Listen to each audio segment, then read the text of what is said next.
Australia's housing market is in a downturn for the first time in almost 2 years after the average national price of a property dipped slightly in December. The data from CoreLogic shows the median value of property sold in the last month of 2024 was just shy of $815,000 after a price drop of 0.1%.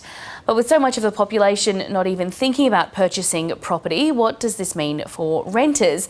Dr. Michael Fotheringham is the Managing Director at the Australian Housing and Urban Research Institute, and he joins me now to answer that question. Michael, thanks so much for your time.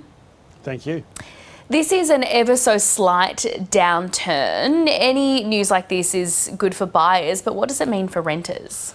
Well, I think we can overinterpret this. A 0.1% decline over 1 month, as you say, in December is not a meaningful change in the market overall. I think we need to look at the 12-month figures or more usefully, actually, much longer term. And over the last 12 months, there's been an increase across the country. Over the last 5 years, very, very large increases across the country. So flattening out in the last month of this year probably doesn't mean that much.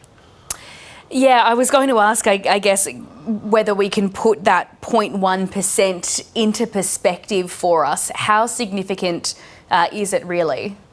Well, no, it's really just flattening off of the market over the festive season this year. I think we need to be very cautious. We have seen a general trend for the increases in house prices to slow down over the last 12 months. So we're heading towards the point where things are starting to level off, particularly in the two largest cities in Melbourne and Sydney. And we're still seeing very strong growth in Adelaide, Brisbane, Perth. So you know, there's a way to go yet in those cities, but we are seeing some slowing of price growth. So given vacancy rates are extremely tight at the moment, is there any likelihood that this sort of levelling off or slowing down, as you say, will lead to fewer increases in rental prices? No, look, if we had plentiful rental supply, then we'd start to see landlords starting to think about, well, they can reduce their rent ask because, you know, their prices have gone down a bit. But really, while we have so much competition for every property, we're not going to see a price drop as a result, so this won't really help renters much at all.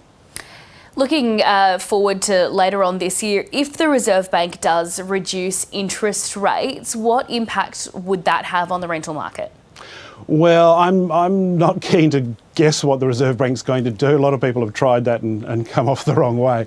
So I don't know what decisions they're going to make each time over the course of 2025. But if they do reduce interest rates, those landlords who have a mortgage on their property will have a bit less pressure.